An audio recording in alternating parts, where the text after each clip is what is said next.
Assalamualaikum. Waalaikumsalam. Silakan masuk.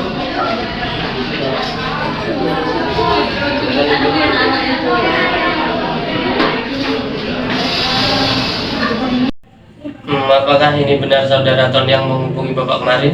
Iya Pak, benar saya Tony. Oh iya, apakah Tony sudah tahu nama Bapak? Ini Pak Wawan bukan? Ya benar, saya Pak Wawan. Baik Pak. Gimana kabarnya Tony? Alhamdulillah Pak, cukup baik. Alhamdulillah kalau begitu ya. Ngomong-ngomong tadi Tony kesini sendiri atau bagaimana? Tadi saya diantar oleh abang saya yang kebetulan sekalian berangkat di tempat kerjanya Pak. Oh jadi tadi berangkat bareng abang Tony begitu ya? Iya Pak, benar. Tony sekarang sudah semester berapa? Saya sudah semester 5 Pak. Wah bentar lagi sudah mau lulus berarti ya? Iya Pak, alhamdulillah. Oh iya, ngomong-ngomong ada hal apa yang membuat Tony ingin bertemu dengan Bapak? Jadi begini Pak, saya ingin menceritakan masalah yang sedang saya hadapi. Oke baik, jadi di sini Tony akan menceritakan masalah Tony kepada Bapak dan kita akan menyelesaikannya bersama-sama ya. Baik Pak. Tetapi sebelumnya, apakah Tony sudah pernah melakukan konseling? Belum Pak. Oke, jadi ini baru pertama kalinya Tony melakukan konseling ya? Iya Pak, benar. Ini baru pertama kalinya. Oke, baik. Sebelum Bapak akan menjelaskan apa itu konseling, di dalam proses konseling kita dibatasi oleh waktu. Nah, bagaimana kalau kita sepakati dengan menggunakan waktu sekitar 15-20 menit dan jika permasalahan Tony belum terselesaikan, maka kita akan melanjutkan di pertemuan selanjutnya. Bagaimana Tony, apakah setuju? Baik Pak, saya setuju. Namun sebelumnya, saya ingin bertanya Pak, apakah di sesi konseling ini menjamin tentang keresahan dan permasalahan yang akan saya ceritakan kepada Bapak? Nah, Tony jangan khawatir, karena di dalam sesi konseling ini dilandasi oleh beberapa asas. Namun, sebelum itu, Bapak akan menjelaskan terlebih dahulu ya, apa itu proses konseling dan asas yang ada di dalam sesi konseling ini. Baik Pak. Nah, jadi proses konseling adalah proses pemberian bantuan dalam pengentasan masalah konseli atau klien yang berkaitan dengan masalah pribadi, sosial, belajar ataupun karir yang telah diberikan oleh konselor. Selanjutnya, konseling itu dilandasi oleh beberapa asas seperti asas kerahasiaan, kesukarelaan, dan keterbukaan. Asas kerahasiaan menjamin semua informasi yang Tony sampaikan ini tidak bocor atau hanya Bapak dan Tony saja yang mengetahuinya. Yang kedua, asas kesukarelaan, artinya Tony datang ke sini dengan sukarela atau tanpa paksaan dari orang lain. Dan yang ketiga, asas keterbukaan, artinya Tony bersedia untuk terbuka dalam menceritakan hal yang Tony hadapi. Bagaimana Tony? Apakah sudah paham? Begitu ya Pak. Baik Pak, saya paham. Oke, kalau begitu Tony sudah paham. Kita sudah menyepakati waktu yang digunakan dalam proses konseling ini. Nah, sekarang coba ceritakan apa yang sedang Tony hadapi. Jadi begini Pak, saya ini sering dimarahi dosen Pak. Dimarahi kenapa, Ton? Saya sering telat masuk kuliah Pak. Jadi Tony sering dimarahi dosen karena telat masuk kuliah begitu? Iya Pak, benar. Oke, kalau begitu, kalau boleh tahu, kenapa Tony sering telat masuk kuliah? Saya sering telat masuk kuliah karena saya itu bangun kesiangan Pak. Lalu? Nah, jadi setiap saya ada jam perkuliahan di pagi hari, selalu saya ini telat Pak. Sehingga saat saya untuk kelas, tiba-tiba perkuliahan sudah hampir habis Pak. Dan beberapa kali saya diperingati oleh dosennya, namun tetap saya ini sering telat lagi Pak. Jadi Tony sering diperingati oleh dosen karena telat masuk kuliah karena bangun kesiangan begitu ya? Iya Pak, benar.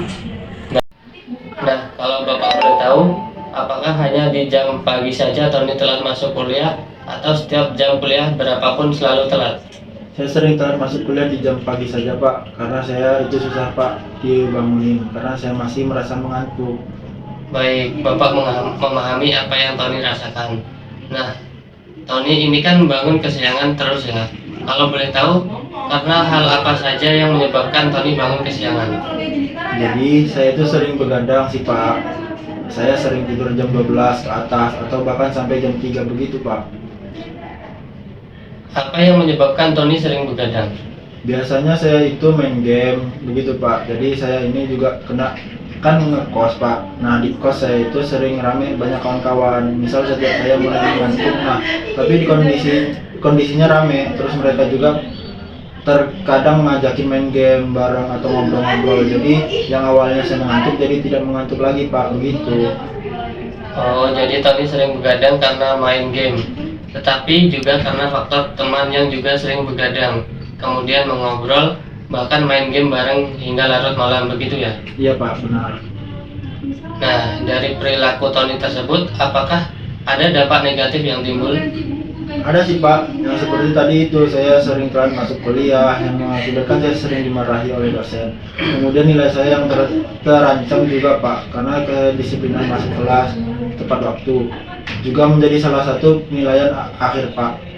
Saya juga sering merasa mengantuk Pak saat di jam perkuliahan yang mengakibatkan saya kurang fokus saat mempelajari pelajaran dimulai. Oke, baik. Lalu apa yang Tony inginkan dari permasalahan ini? Ya, saya itu lebih bisa disiplin lagi Pak. Saya tidak mau lagi telat masuk perkuliahan karena saya merasa tidak enak hati juga Pak jika saya sering ditegur dosen. Apalagi dengan kebiasaan saya ini, hasil nilai saya juga terancam. Saya tidak mau mengecewakan kedua orang tua saya juga Pak. Oke, baik. Nah, dari situ apakah Tony sudah pernah mencoba melakukan perubahan terkait kebiasaan Tony tersebut supaya Tony itu tidak telat masuk jam perkuliahan? Pernah Pak, saya berusaha untuk tidur tepat waktu, namun saya tetap tidak bisa Pak, karena saya tidak merasa mengantuk Pak, dan akhirnya saya tetap begadang larut malam. Jadi Tony sudah berusaha juga ya dalam mengubah kebiasaan Tony, namun belum berhasil begitu ya? Iya Pak, benar. Lalu apakah Tony pernah mencoba untuk uninstall game tersebut agar Tony bisa mengurangi kebiasaan sering begadang? Pernah Pak beberapa kali, namun saya lama-lama tetap tidak bisa Pak. Biasanya saya install lagi karena gabut, kemudian juga karena melihat teman-teman juga Pak pada main game, jadi saya ikut-ikutan Pak. Jadi Tony sudah pernah mencoba untuk uninstall juga, namun tetap saja diinstal kembali karena gabut juga dan diajakin mabar sama teman-teman Tony begitu ya? Nah iya Pak, benar sekali. Saya bingung Pak. Perilaku sering begadang memang satu kebiasaan yang harus ditangani. Di samping dia itu menyebabkan imun menurun, kemudian dapat memicu munculnya penyakit dan juga sulit untuk bangun pagi seperti permasalahan yang sedang Tommy hadapi tersebut.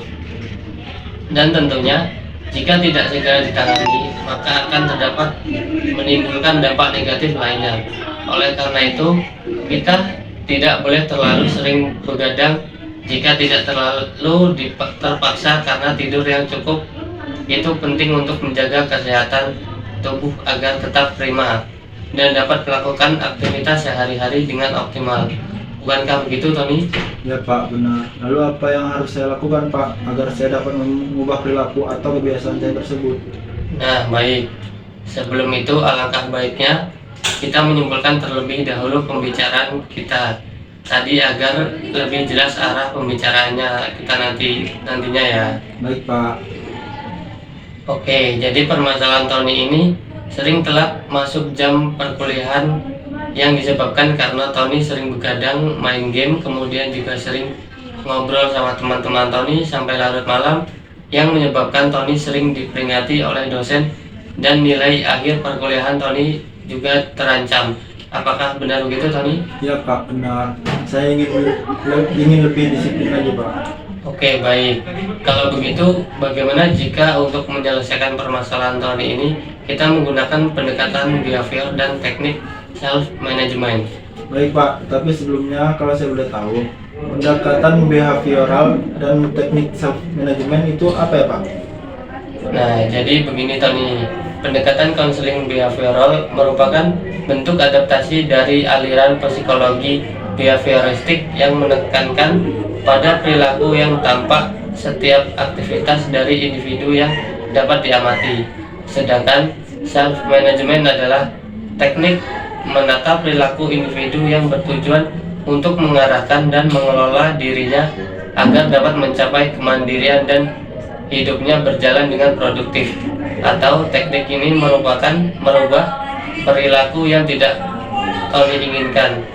Jadi, teknik ini memberikan kesempatan kepada individu untuk mengatur dan mengolah tingkah lakunya dengan metode dan prosedur yang dikehendaki individu sendiri melalui kepercayaan diri, pengaturan, kompetensi, dan motivasi yang nantinya akan berkembang menuju ke arah perilaku yang lebih positif. Bagaimana Tony? Apakah sudah mengerti? Baik Pak, Tony sudah mengerti. Oke, jika sudah mengerti, kan tadi permasalahan Tony tadi tentang sering telat masuk jam perkuliahan karena begadang, dan juga bisa disebabkan oleh lingkungan sekitar Tony.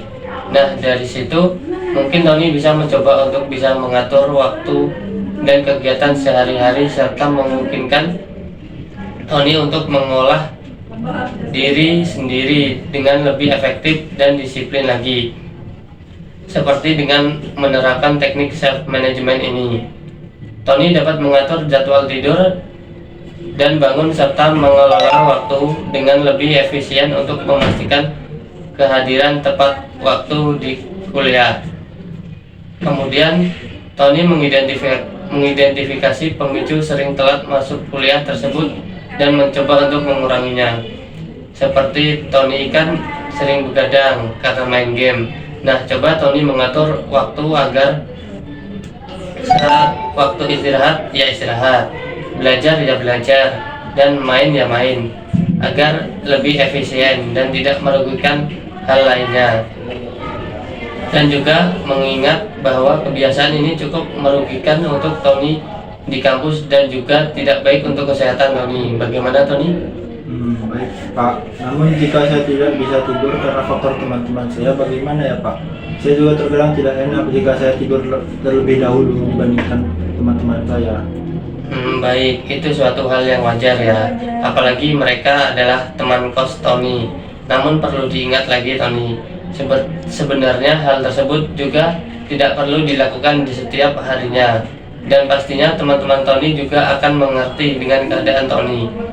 Jikalau Tony tetap tidak merasa enak hati, Tony bisa membuat jadwal itu tadi. Jika tidak ada jam perkuliahan di pagi hari, Tony bisa mengobrol ataupun main game bersama teman-teman Tony. Namun tetap diingat waktunya ya.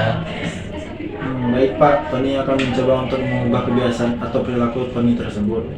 Nah, setelah Tony menerapkan teknik self management, maka Tony menerapkan kontrak perilaku. Kontrak perilaku? Maksudnya bagaimana Pak?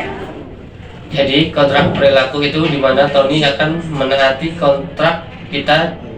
Contohnya, jika Tony mampu menaati kontrak perkuliahan ini, maka Tony akan memberikan hadiah ke diri Tony sendiri. Akan tetapi, jika Tony gagal, maka Tony akan memberikan hukuman kepada diri Tony sendiri juga. Apakah sampai sini Tony sudah paham? Baik Pak, saya sudah paham. Oke, jadi kontrak seperti apa yang Tony inginkan? Mungkin jika saya mampu untuk tidak main game di atas jam 10 malam, maka saya akan memberikan hadiah untuk saya seperti jalan-jalan di tempat wisata. Dan jika saya melanggar kontrak saya, maka saya akan mengurangi penggunaan handphone saya selama sebulan Pak. Oke, baik. Tadi kan Tony sudah memberikan hadiah dan hukuman yang sesuai dengan kontrak kita kali ini. Nah, sekarang tolong Tony tuliskan tentang kontrak kita. Bapak ambilkan kertas terlebih dahulu. Baik Pak.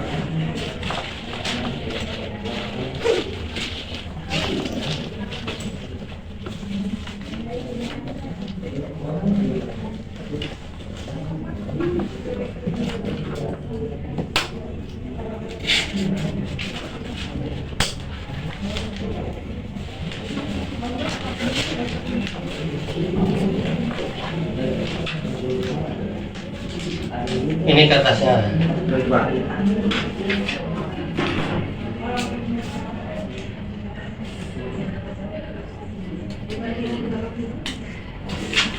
Ini Pak, sudah.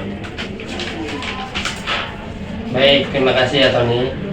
Dan Tony sudah menulis kontrak ini. Nah, Bapak yakin bahwa Tony pasti bisa melakukan dengan baik. Dan Bapak juga ingin kamu jujur terhadap apa yang telah kamu lakukan.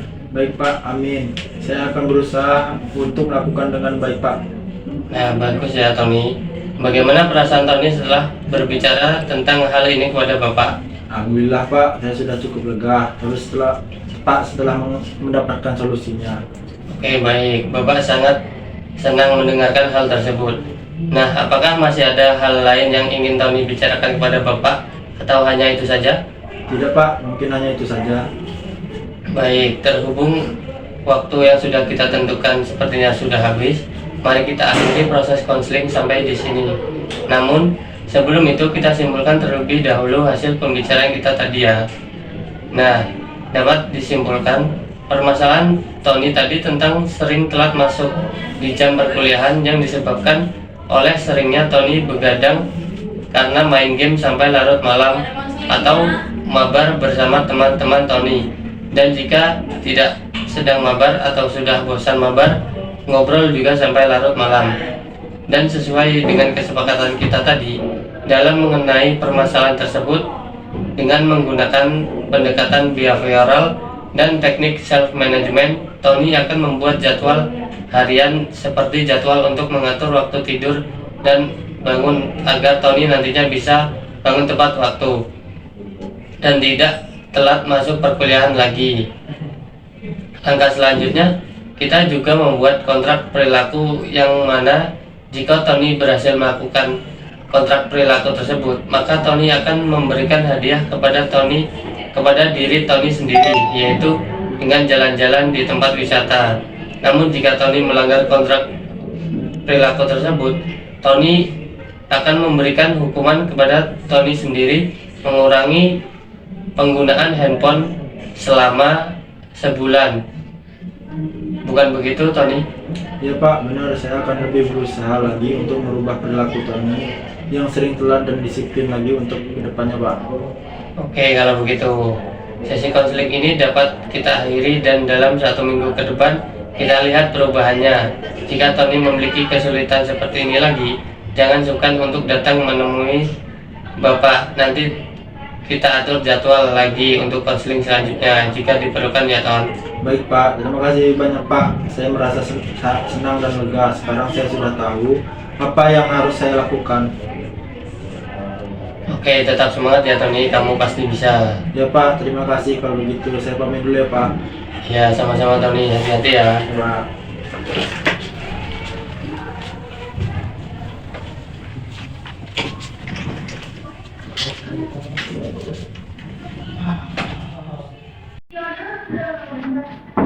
Assalamualaikum.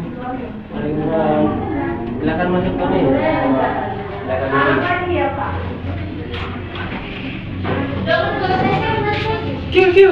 Bagaimana kabarnya Tony?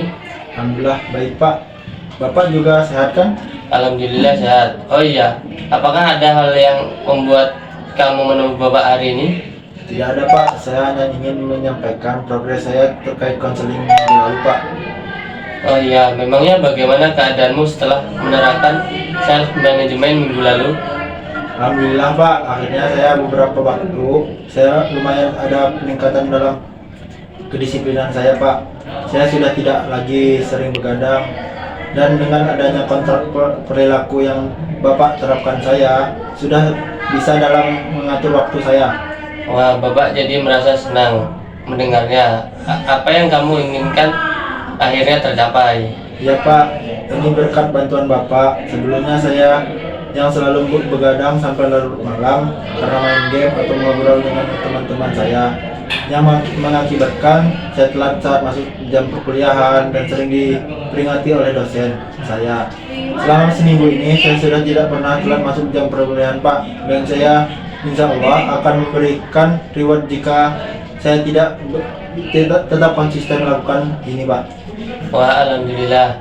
Semua juga berkat usahamu yang pantang menyerah itu untuk mengubah perilakumu untuk menjadi lebih baik lagi. Ya Pak, sekali lagi terima kasih ya atas semua bantuan Bapak. Iya Tony, sama-sama. Bapak juga senang bisa mendengarkan cerita-ceritamu dan akhirnya masalahmu bisa terselesaikan. Lain kali, jika ada yang ingin kamu bicarakan lagi, kamu bisa temui Bapak di ruangan ini ya. Ya Pak, pasti saya akan menghubungi Bapak kembali jika saya memerlukan bantuan. Baik Tony, Bapak akan selalu menerima kedatanganmu dengan senang hati. Baik Pak, terima kasih. Kalau begitu saya pamit dulu ya Pak. Iya Ton, tetap semangat ya dan selalu tingkatkan lagi. Ya Pak, Assalamualaikum. Waalaikumsalam.